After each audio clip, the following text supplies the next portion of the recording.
kehidupan dalam laut. Kalau di darat seperti buah anggur, memang sedap. Dan latok ni dia ada kolagen. Makanan pertama yang saya cari adalah latok. Sebab saya membesar dahulu di pulau dengan makan latok. Rasa puas.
Latok balik.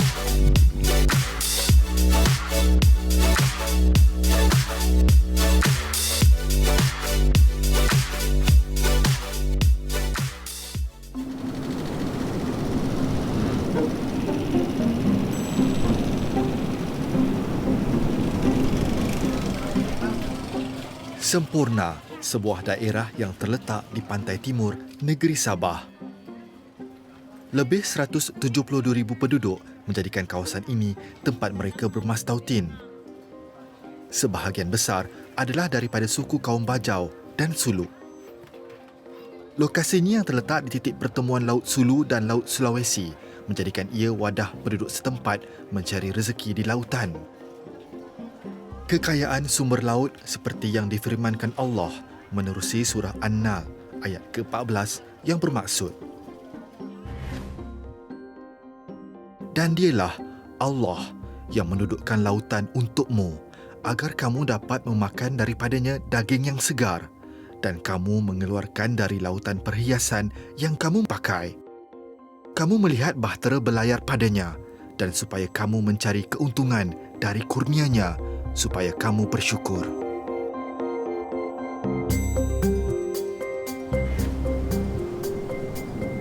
Di dasar laut inilah latok, sejenis rumpai laut tumbuh subur dan dituai bagaikan ladang anggur hijau saujana mata memandang. Latok ni adalah satu kehidupan dalam laut, seperti kalau di darat seperti buah. Seperti buah yang latok ni, seperti buah anggur. Mereka cakap, itulah anggur lautan sebenarnya latok ni. Untuk masyarakat luar, yang saya tahu dia macam terkenal sebab dia punya nama latok dan dia punya rupa dan dia punya rasa tu, mereka cakap latok memang sedap. Dan latok ni dia ada kolagen.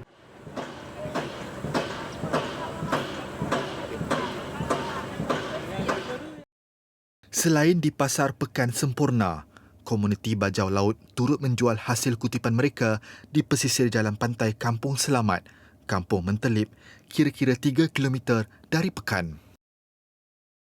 Mereka datang dari perkampungan atas air yang menjadi penempatan komuniti di taburan pulau yang berhampiran. Hari ini, Nur Afidah Gulam atau lebih dikenali sebagai Fidah, seorang pengusaha restoran makanan laut, ditemani warga tempatan berketurunan Suluk, Akran Romi, untuk membantunya dalam pencarian hasil laut segar. Akran fasih berbahasa Bajau dan lazimnya bertindak sebagai jurubahasa bagi membantu Fidah berurusan dengan peniaga di sini. Kekayaan hidupan marin di negeri Sabah memberi ruang masyarakat Bajau Laut yang kebanyakannya tersisih daripada arus pemodenan untuk mencari sesuap nasi dan menampung keluarga. Ini dari latok mana? Sempurna. Oh, Sempurna. Okey, ini terus makan lah kan? Ya. Kan? Yang ini boleh packing. Boleh packing, Boleh bawa antar, pergi Kota Kinabalu. outstation. Atas sebab itu, Fidah lebih gemar berurusan dengan mereka bagi mendapatkan bekalan untuk restoran berasaskan makanan laut miliknya. Sebagai anak jati sempurna, latok baginya wajib dijadikan hidangan untuk dijual kepada pengunjung. Latok rumpai laut yang memerlukan penjagaan rapi dari proses pengambilan sehingga fasa siap dihidang. Tidak hairanlah Fidah gemar ke sini berurusan dengan mereka yang sememangnya lebih arif tentang perihal makanan laut ini. Bila kita beli di pasar, dia tak berapa fresh kan, sebab sometimes dia dari semalam punya kan. Tapi bila kita pergi direct dengan diorang, so memang dia pagi tu memang dari laut diorang terus bawa pergi tepi tu. Dan rata-rata harga di sana lebih murah. Okey, dan senang dirunding. Macam peniaga-peniaga kami memang akan cari yang begitulah. Kita kena cari supplier yang kekal lah. Dan tak, sumber pun tidak putus. Dia setiap hari mesti ada.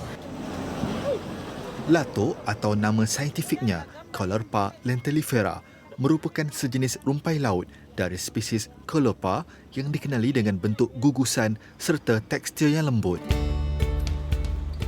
Jolokan sebagai anggur laut datangnya daripada masyarakat Kepulauan Okinawa, Jepun yang memanggilnya Umibudo, terjemahan langsung kepada istilah itu. Selain itu, rupa latok yang seakan-akan sama seperti telur ikan menjadikannya turut dipanggil sebagai kaviar hijau. Di Malaysia, latok adalah sajian tradisi bagi masyarakat kaum suluk dan bajau laut di negeri Sabah.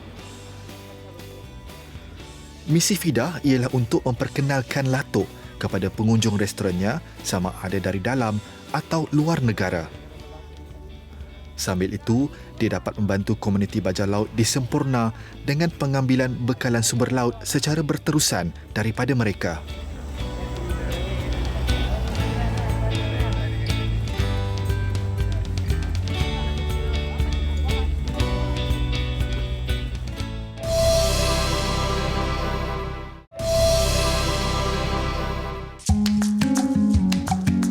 Pulau Omadal, sebuah pulau milik negeri Sabah yang terletak di pinggir tenggara Teluk Davel, Laut Celebes. Di kampung air ini, keluarga Karan Datih tinggal sejak berdekad lamanya. Hari ini, seperti kelaziman, Karan bersiap untuk turun ke laut bagi mencari latok. Keluarganya antara ribuan keluarga bajau laut yang ditakrif sebagai stateless atau tidak mempunyai kewarganegaraan dari mana-mana negara. Kaum ini juga dikenali dengan nama suku Palau dan majoriti besar menetap di pondok bertiang yang dibina di atas air. Malah, ada yang menjadikan bot sebagai tempat untuk bermastautin. Tidak kurang juga memilih kehidupan secara nomad, berpindah randah dan mencari penempatan baru di kawasan perairan Malaysia, Filipina dan Indonesia.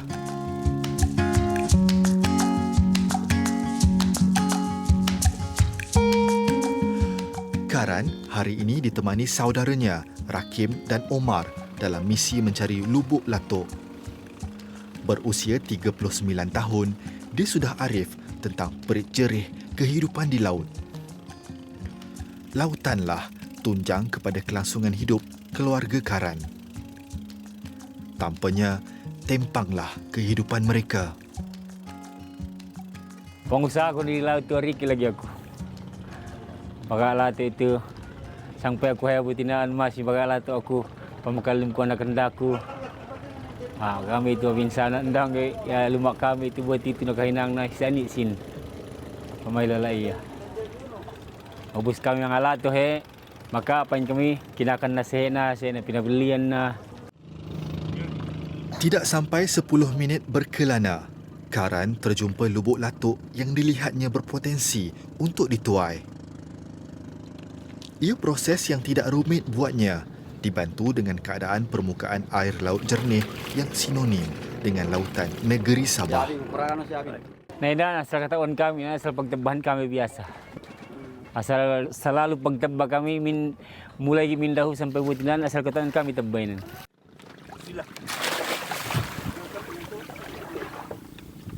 Terjun dan menyelam tanpa sebarang bantuan alat pernafasan merupakan antara kebolehan masyarakat bajau laut. Malah, ada yang mampu menyelam sehingga kedalaman lebih 60 meter dan bertahan di bawah permukaan menjangkau tempoh 5 minit. Pada tahun 2018, kajian dari Universiti Cambridge turut mendapati kebolehan ini bukan hanya dari latihan berterusan, tetapi juga disebabkan mutasi genetik dalam tubuh badan orang bajau laut.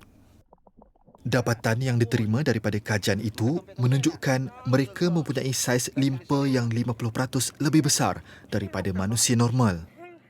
Tidak hairanlah komuniti ini jagoan di samudera.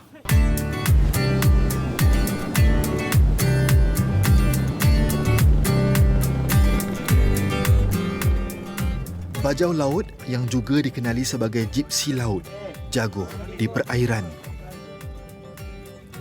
Hari ini, 3 ahlinya giat mencari latok, salah satu hidupan laut yang menjadi sumber makanan dan pendapatan mereka sekeluarga. Selepas karan, tiba giliran Omar untuk turun menyelam. Latok di perairan Sabah kebanyakannya tumbuh menjalar dan ditunjangi substrat di dasar lautan. Oleh sebab itu, mereka yang mahu menuainya perlu menyelam sendiri bagi mendapatkan rumpai laut ini. Mendapatkannya tidak mudah.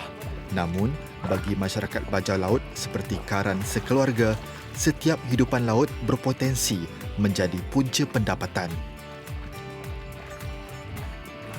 Apatah lagi, latok sememangnya mendapat permintaan masyarakat sekitar sempurna. Latok panik.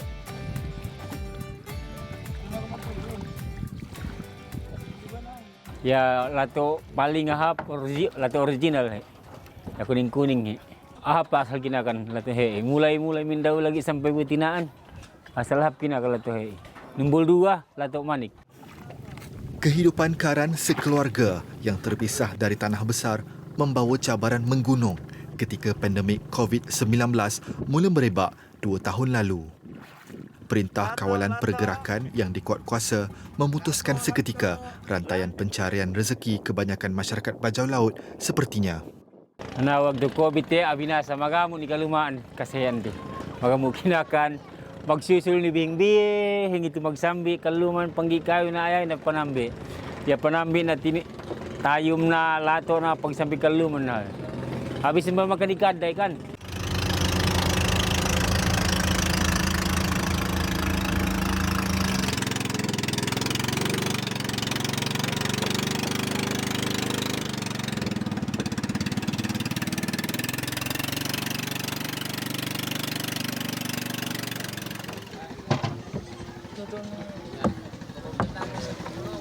Matahari semakin meninggi. Tanda untuk Karen, Omar dan Rakim untuk pulang semula ke kediaman mereka di Pulau Omadal. Tidak banyak latok yang dapat mereka tuai hari ini. Mungkin hari esok lebih menguntungkan. Walaupun begitu, latok yang telah dituai tidak boleh dibiarkan begitu sahaja. Untuk hasil mereka hari ini, ia akan menjadi juadah bagi hidangan sekeluarga. Selagi ada hidupan di lautan, harapan Karen, semoga pintu rezeki mereka sentiasa terbuka. Yan ay harapan yala to he pagbalikan luman magkakule na yan harapan ni. Hamduan ni harapan sagdi. Mangsa kami tumbalo ta pagidang ni Rea. Biasa baru ta Melayu.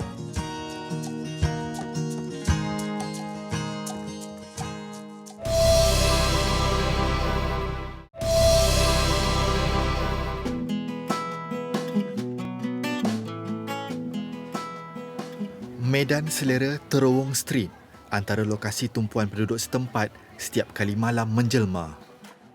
Di sini juga terletak gerai makanan laut milik bersama Nur Afidah Gulam dan suami. Saban malam, selain hidupan laut seperti ikan, kerang, sotong dan ketam, Fidah juga akan menyediakan latok sebagai pilihan juadah buat pengunjung. Proses penyediaan tidak serumit mana, namun ada langkah yang perlu diambil Fidah bagi memastikan kesegaran latok yang diambilnya terus dari penuai bajau laut dapat dikekalkan. Latok ni kalau kita mau jaga dia punya fresh tu, okey, supaya dia tidak layu, orang sini panggil tidak mati. So masa kita beli tu, satu jangan letak dekat peti ais dan jangan cuci. Memang sometimes dia ada pasir, okey, dia masih dengan berbau laut. Memang kadang-kadang customer pun akan tanya, bersih ke sudah cuci? Oh tidak, kalau kita cuci dia akan layu dan memang tak ada rasa latok, dia akan mati dan berlendir. Bila kita sediakan latok dalam satu besen kecil kan, tempat kecil, so dia mesti ada satu air. Untuk kita cuci, baru cecah, baru makanlah sebab dia dari laut. Kesegaran ini antara faktor yang membantu melariskan latok dijual Fidah.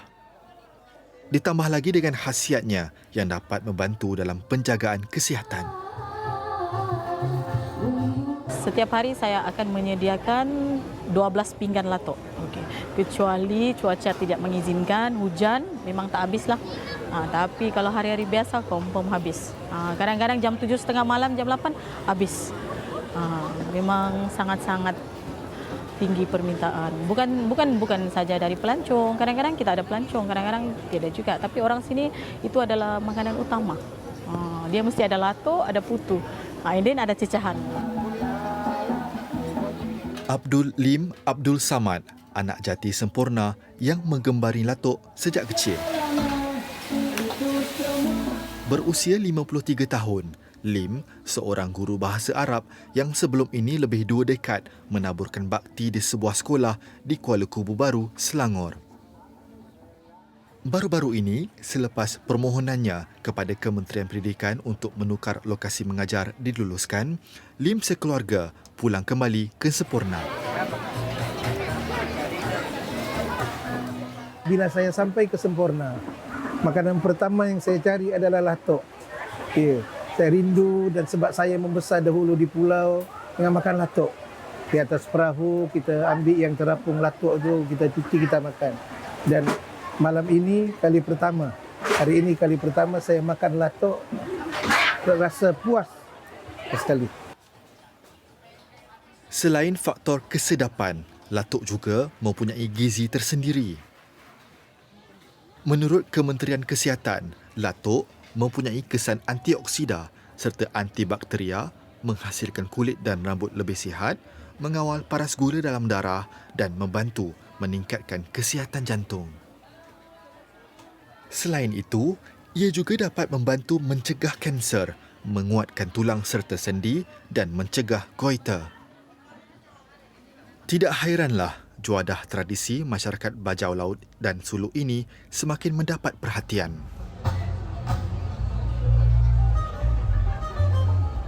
Isteri saya yang berasal daripada Kelantan dan anak-anak saya yang bersekolah di Selangor, mereka merasa latok ini untuk kali pertama tak berapa tertarik lagi. Tetapi bila kita sampai ke sini, lepas tu buat pencicah dia yang lebih sedap, lebih menarik, maka anak-anak saya mula makan. Saya rasa latok ni banyak juga bergantung pada sos dia. Orang yang menghasilkan sos itu akan menentukan bagaimana kita nak makan latok itu sendiri. Di darat atau samudera, negara ini dirahmati kepelbagaian etnik penghuninya. Dan dalam kepelbagaian ini, hadirnya kerencaman cara hidup dan juadah sehari-hari. Juadah yang membuka pintu rezeki kepada mereka yang ahli dalam mencari. Uniknya latok, anggur laut yang wajar dirasa sendiri. Semoga nikmat anugerah ini sentiasa kita syukuri.